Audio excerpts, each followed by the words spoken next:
Hello, my name is David Carden and I'm here to talk about our XPressProx and XPressUHF type readers. The XPressProx is here on the right and the XPressUHF is here on the left. Both of these send keyboard data from the reader to the computer. So let me come over here quickly and I'm going to zoom this out. A UHF reader reads tags that have something called a dipole. Di is 2 and poles is end. So this antenna has 2 poles and it allows it to get powered by the reader. So if you can see, if I put this here, the reader is able to power a little LED flashing. The power that makes that LED flash is the same power that runs the RFID chip in UHF. For high frequency and low frequency tags, they don't use a dipole, they use coils, and those are going to look something like this. And these coils are what power the RFID chip. But we have a nice little device here called the Prox grind. And you can see we can read 13.56 and 125 kilohertz. And this allows us to detect what frequency is being sent out of the reader. And you can see that this alternates between 125 kilohertz and 13.56 megahertz. It's a really easy way to tell if a reader is reading a certain frequency. And this is a great way to tell if the reader is reading a UHF frequency. And these are things that we have available to test. Both of these readers are great ways to determine if a reader is working and to determine the differences between different cards.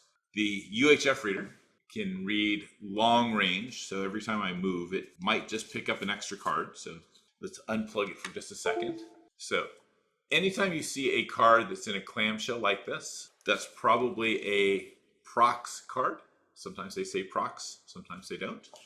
And if I present this card to the reader, it will actually identify that reader for me.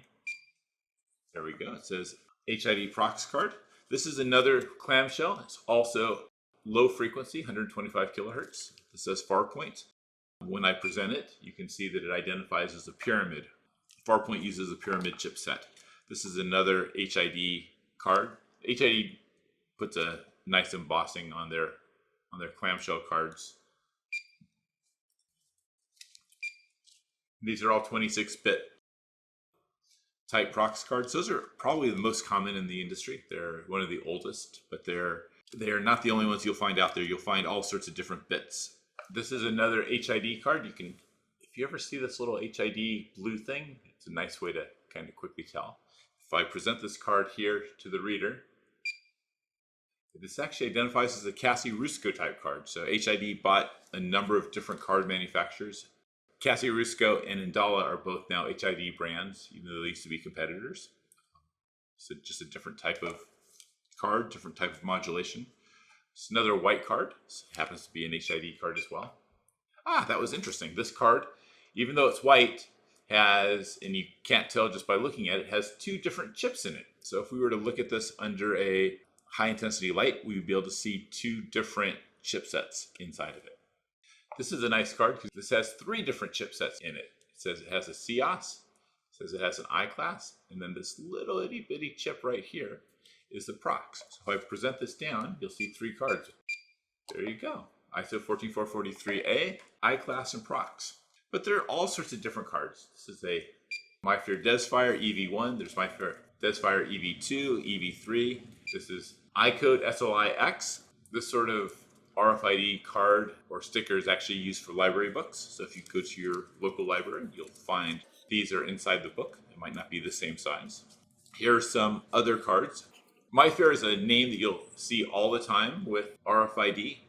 MyFair is kind of synonymous with ISO 14443A. So when I present this, you can see that it identifies as a MyFair Classic, and it tells you that it's got 4 kilobytes. Most of the MyFairs that you're going to see are actually 1 kilobyte. This is an Opus card.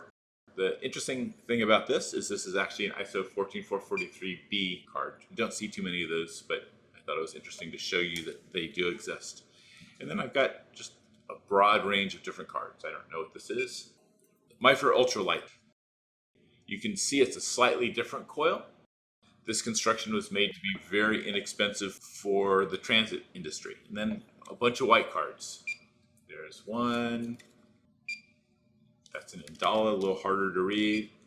ID Tech, different technology. Another MyFair. Again, these are all just white cards, right? Prox, this is LF, not HF. This card has two different frequencies in it. You just can't tell from looking at the cards. So now I'm going to show you a little bit about how the XPressUHF works. Plug this in. UHF is a longer range standard. If you have the right type of tag, you can read these things up to 30 feet. This is just a little sticker, but you can see it. I'm probably a foot above the reader and it was able to pick it up. You might have this in your car, a fast track. This is my fast track, and this actually allows the toll roads to know that I am who I am. You can also make these into a card format. So here you can see this card has 90183 on the card. And over here, you can actually see 90183 is being read.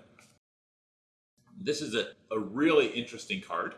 It is a double size card, maybe bigger than double size. You might see these used at the Super Bowl or at an NBA stadium. Two different types of technologies. And what we did with these is we actually took the MyFair card number, and you can see this MyFair card number here, and we encoded it into the UHF.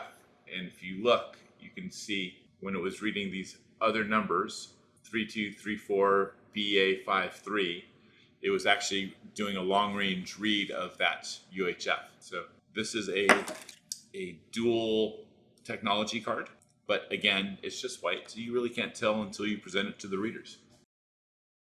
This is just a quick demo of our XPressProx and XPressUHF USB keyboard wedge readers.